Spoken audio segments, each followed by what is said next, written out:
जय हिंद दोस्तों। आज की इस क्लास के माध्यम से आपके लिए शुरुआत कर रहे हैं residents and tax liability chapter के महत्वपूर्ण क्वेश्चन को, महत्वपूर्ण टॉपिक को पूरा वीडियो देखेंगे तो आपको ज़रूर समझ में आएगा। ठीक है, पूरा वीडियो देखेंगे तो आपको ज़रूर समझ में आएगा। आपको बताना चाहते हैं चैप्टर का नाम निवास स्थान एवं कर दायित्व। आपके पास किसी भी राइटर की बुक हो, हमारे बताए हुए नियम आपको याद होने चाहिए। जो मैं नियम बता रहा हूँ वो नियम याद कर लो। पहली बात जान लो, भारत के नागरिक एवं निवास स्थान में कोई भी मतलब नहीं है। यहाँ पर ऐसा व्यक्ति, कोई व्यक्ति भारत के बाहर रह रहा हो, बीच बीच में भारत आता हो, वो भी भारत का निवासी हो सकता है। भारत के बाहर रह रहा हो, अमेरिका में, जापान में, इंग्लैंड में, पाकिस्तान में, नेपाल में। और कोई व्यक्ति भारत में रह रहा हो, बार बार वो भारत के बाहर जा रहा हो, वो भारत का अनिवासी भी हो सकता है। याद रखिएगा, अनिवासी भी हो सकता है। ठीक है, ध्यान देना एक बार फिर से। कोई भी व्यक्ति अपने इंडिया में रहता है, वो बार बार बाहर जा रहा है। कोई भी व्यक्ति भारत बाहर रहता है, बार बार इंडिया आ रहा है, तो वह हमारे द्वारा बताए गए नियमों को यदि पूरा करेगा तो वह निवासी भी हो सकता है, यानी रेजिडेंट्स भी हो सकता है। और पूरा नहीं करेगा तो नॉन रेजिडेंट्स भी हो सकता है। ठीक है, याद रखिएगा हमारी बात को। तो आपको ध्यान देना है, हेडिंग लिखना है रेजिडेंटल स्टेटस, निवासीय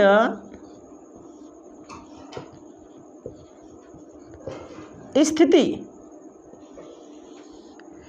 रेजिडेंटल स्टेटस, निवासीय स्थिति के बारे में।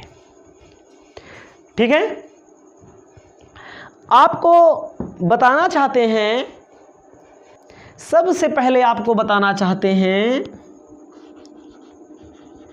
इंडिविजुअल, व्यक्ति के संबंध में। ध्यान दीजिएगा मेरे भाई लोग, रेजिडेंटल स्टेटस इंडिविजुअल के संबंध में, व्यक्ति के संबंध में। रेजिडेंटल स्टेटस आप व्यक्ति के संबंध में पढ़ेंगे तो सबसे पहले ऐसे अपनी कॉपी में लिख लीजिएगा, ऐसे लिख लीजिएगा, ऐसे लिख लीजिएगा। इसके बाद आप लिख लीजिएगा यहाँ पर रेजिडेंट्स, हिंदी में निवासी। अगला नॉन रेजिडेंट्स, हिंदी में अनिवासी। याद रखिएगा, निवासी और अनिवासी, इसको ऐसे लिख लीजिएगा। साफ हमारा टेढ़ा हो गया, बहुत बुरा लगता है जब टेढ़ा मेढ़ा हो जाता है, तो आप लोग इसको पहले लिख लीजिएगा और इसको हम सीधा भी कर देते हैं। अच्छा नहीं लगता है टेढ़ा मेढ़ा हो जाता है तो। ठीक है, और आप लोग भी बढ़िया लाइन खींचना सीखिए, साफ सफाई से लिखना सीखिए। हमारा तो मिट जाएगा, आपका नहीं मिटने वाला। ठीक है, इसको लिख लीजिएगा। इसको जब आप अपनी कॉपी में लिख लोगे, ठीक है, तो उसके बाद आगे बढ़ना है। आपको जानकारी होनी चाहिए, अब रेजिडेंट्स, निवासी कितने प्रकार के होते हैं? निवासी भी दो प्रकार के होते हैं। एक होता है साधारण निवासी, जिसको कहते हैं ऑर्डिनरी रेजिडेंट्स। अगला होता है असाधारण निवासी, इसे कहते हैं नॉन ऑर्डिनरी रेजिडेंट्स। ध्यान दीजिएगा, निवासी कितने प्रकार के होते हैं भाई लोग? 2 प्रकार के होते हैं। एक होता है ऑर्डिनरी रेजिडेंट्स, एक होता है नॉन ऑर्डिनरी रेजिडेंट्स, साधारण निवासी और असाधारण निवासी। ध्यान दीजिएगा मेरे भाई लोग, रेजिडेंट्स कौन होगा? ऑर्डिनरी रेजिडेंट्स कौन होगा? ऑर्डिनरी रेजिडेंट्स वह व्यक्ति होता है जो बेसिक कंडीशन को पूरा करे और एडिशनल दोनों कंडीशन को पूरा करे, उसे बोला जाता है साधारण निवासी। आधार शर्तों की पूर्ति करे एवं अतिरिक्त शर्तों की पूर्ति करे, उसे बोला जाता है साधारण निवासी। वो शर्तें क्या होंगी आगे बताएंगे। याद रखिएगा मेरे भाई बहन, जो भी हमारी वीडियो को देख रहे हैं उनको आपको बताना चाहते हैं। एक बार फिर से समझिएगा, अभी कंडीशन नहीं लिखाया। कौन सी कंडीशन? अपनी कॉपी में लिख लीजिएगा। बेसिक कंडीशन को पूरा करे। और कौन सी कंडीशन को पूरा करे? बेसिक के साथ साथ एडिशनल कंडीशन। एडिशनल का मतलब होता है अतिरिक्त कंडीशन को पूरा करे। ठीक है, एडिशनल कंडीशन को पूरा करे तो उसे बोला जाता है साधारण निवासी। याद रखिए, बार बार मैं रिपीट कर रहा हूँ, पेपर में आएगा ना, हालत ख़राब हो जाएगी याद नहीं किए रहोगे तो। साधारण निवासी, ऑर्डिनरी रेजिडेंट्स वह रेजिडेंट्स होता है, ठीक है, जो बेसिक को पूरा करे और एडिशनल को भी पूरा करे। याद रखिएगा मेरे भाई लोग, जो व्यक्ति बेसिक कंडीशन पूरा करेगा, एडिशनल कंडीशन पूरा करेगा, उसे ऑर्डिनरी रेजिडेंट बोला जाएगा। जो व्यक्ति बेसिक तो पूरा करेगा, कौन वाली, लेकिन ऑर्डिनरी कंडीशन में वह पूरा करने में असक्षम होगा, वो पूरा करने के लिए असक्षम होगा, उसे क्या बोला जाएगा? Non ordinary residents. वो बेसिक शर्तें क्या होंगी वो आपको मैं आगे बताऊंगा। याद रखिएगा, जो बेसिक भी पूरा करे और एडिशनल भी पूरा करे, उसे क्या बोला जाता है? उसे बोला जाता है ऑर्डिनरी रेजिडेंट्स और साधारण निवासी। और ठीक है, आपको आगे मैं बताना चाहता हूं, अनिवासी कौन होता है? जो बेसिक को ही ना पूरा करे वह अनिवासी होता है। एक बात फिर से याद कर लीजिए, रट लो रट लो रट लो, मैं बार बार कहूँगा रट लो। ऑर्डिनरी रेजिडेंट्स साधारण निवासी वह होता है जो बेसिक भी पूरा करे और एडिशनल मतलब अतिरिक्त भी पूरा करे। नॉन ऑर्डिनरी वह होता है जो बेसिक तो पूरा करेगा लेकिन अतिरिक्त नहीं पूरा करेगा। नॉन रेजिडेंट वो होता है जो बेसिक है ना पूरा करे। अब क्या है बेसिक, क्या है एडिशनल, उसको आगे बताते हैं। आपको ध्यान देना है, अब लिखना है अपनी कॉपी में बेसिक कंडीशन। बेसिक का मतलब होता है, हिंदी में कहते हैं आधार शर्तें। बेसिक का मतलब क्या होता है बेटा? आधार शर्तें। ठीक है, ठीक है, अपनी कॉपी में लिखिएगा आधार शर्त क्या होती है। कम से कम ईयर में कम से कम 182 दिन भारत में रहा हो। बेसिक शर्त पहली होती है 182 दिन भारत में रहा हो, यही होती है बेसिक शर्त। याद रखिएगा, बेसिक शर्त क्या होती है? कम से कम 182 दिन भारत में रहा हो, इसको लिख लीजिए बेसिक शर्त। ठीक है, कम से कम 182 दिन भारत में रहा हो तो क्या कहलाएगा? साधारण निवासी की स्थिति में आएगा। और अतिरिक्त शर्त क्या होती है? Additional condition.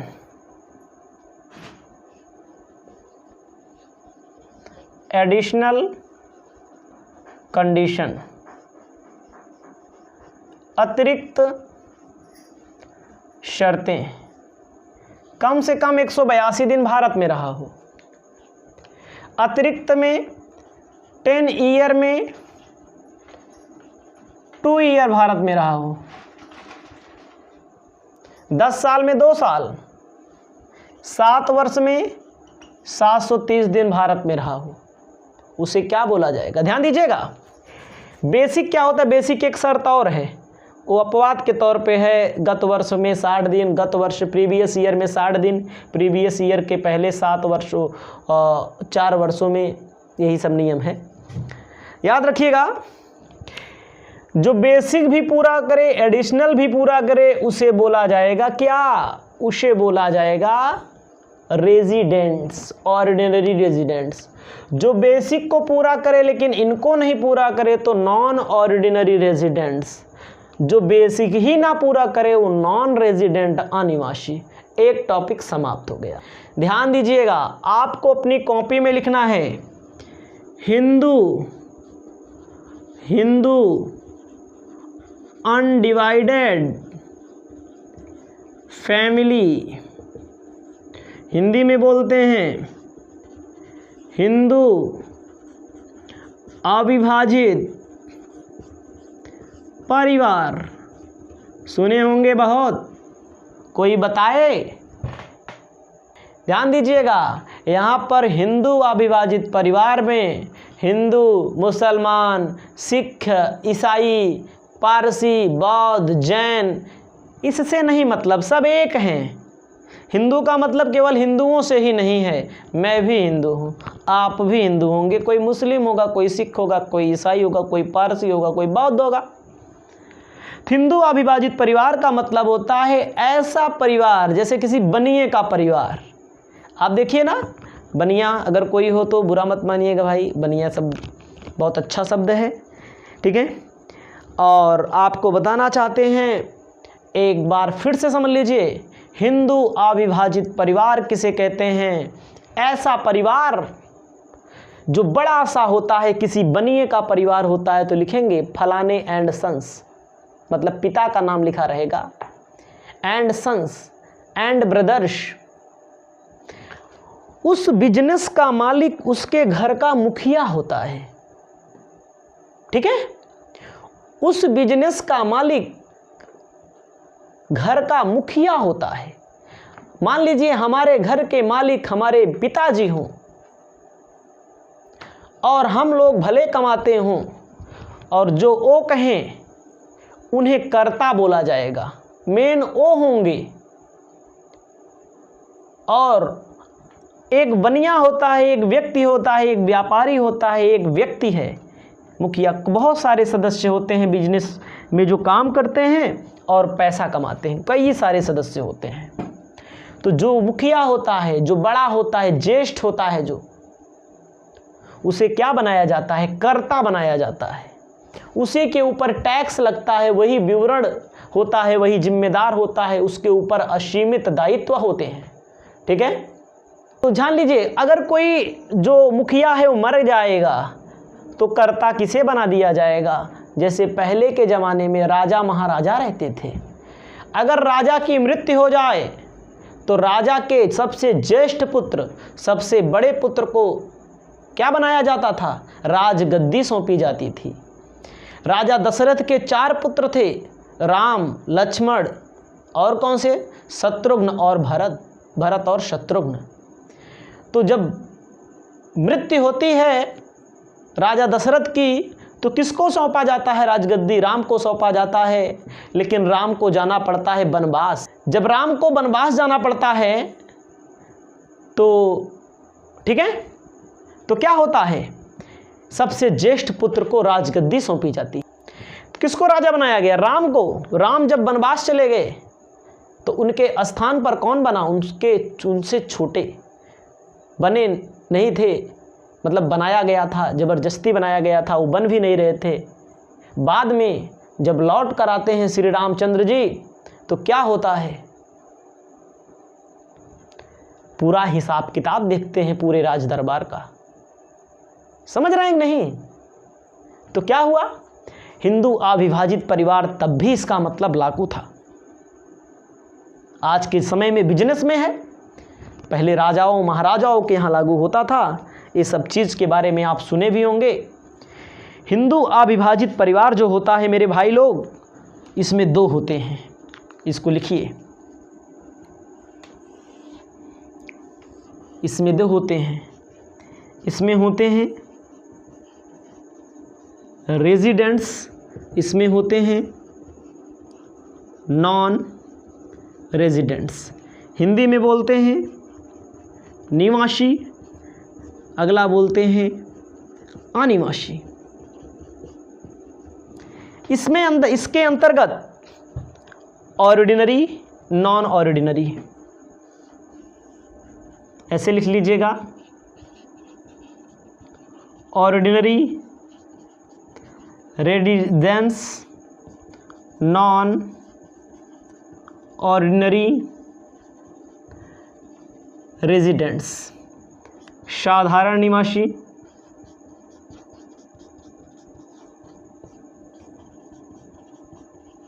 असाधारण निवासी। वही चीज़ पूरा लिखा गया है अभी तक जो पीछे लिखा आपने। आपको एक बार फिर से बताना चाहते हैं, हिंदू अविभाजित परिवार में रेजिडेंट्स होता है, नॉन रेजिडेंट्स होता है, ऑर्डिनरी रेजिडेंट होता है, नॉन ऑर्डिनरी रेजिडेंट्स होता है। ठीक है, तो आपको बताना चाहते हैं ऑर्डिनरी रेजिडेंट्स और नॉन ऑर्डिनरी रेजिडेंट। आपको बताना चाहते हैं, नियम याद रख लीजिए थोड़ा। जो व्यक्ति बेसिक शर्त पूरा करे और अतिरिक्त शर्त पूरा करे उसे बोलेंगे ऑर्डिनरी रेजिडेंट्स। ध्यान दीजिएगा, उसे क्या बोलेंगे? बेसिक कंडीशन भी जो व्यक्ति पूरा करे, जो व्यक्ति बेसिक कंडीशन पूरा करे और एडिशनल कंडीशन भी पूरा करे, अतिरिक्त शर्तों की भी पूर्ति करे, उसे ऑर्डिनरी रेजिडेंट्स के नाम से जाना जाएगा। और जो व्यक्ति बेसिक तो पूरा करे लेकिन अतिरिक्त की पूर्ति ना कर पाए, उसे नॉन ऑर्डिनरी रेजिडेंट्स के नाम से जाना जाएगा, असाधारण निवासी के नाम से जाना जाएगा। जो व्यक्ति बेसिक ना पूरा करे उसको क्या बोलेंगे? नॉन रेजिडेंट बोलेंगे, अनिवासी बोलेंगे।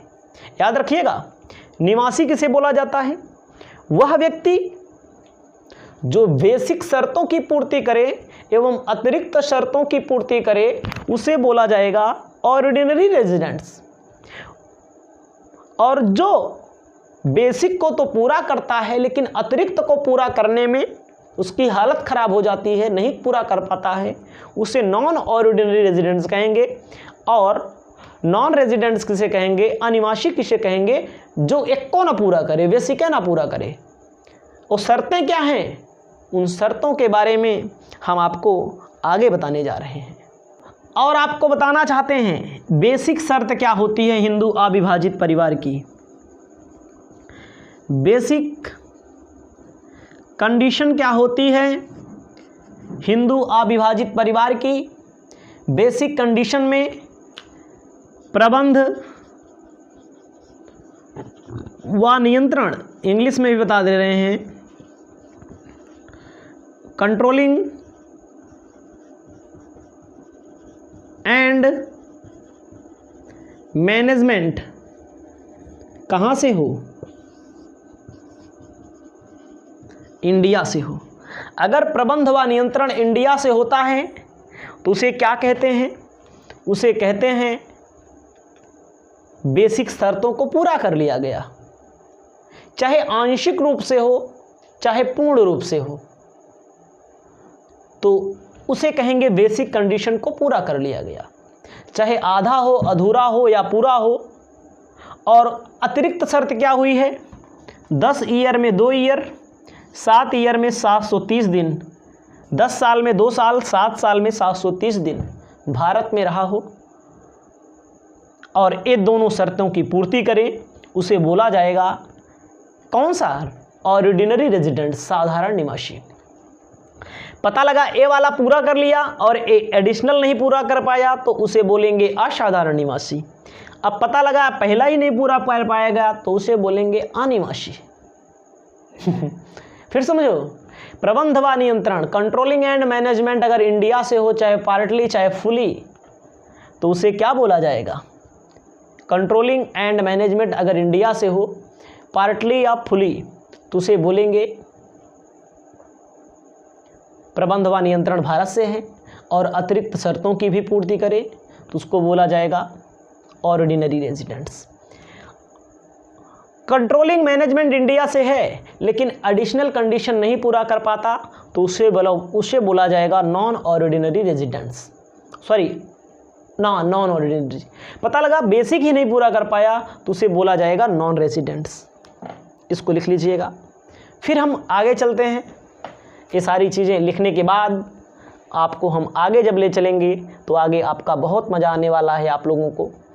आप अपनी कॉपी में लिखिएगा firm association of person.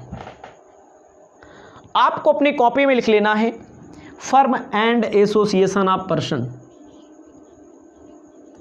Firm and association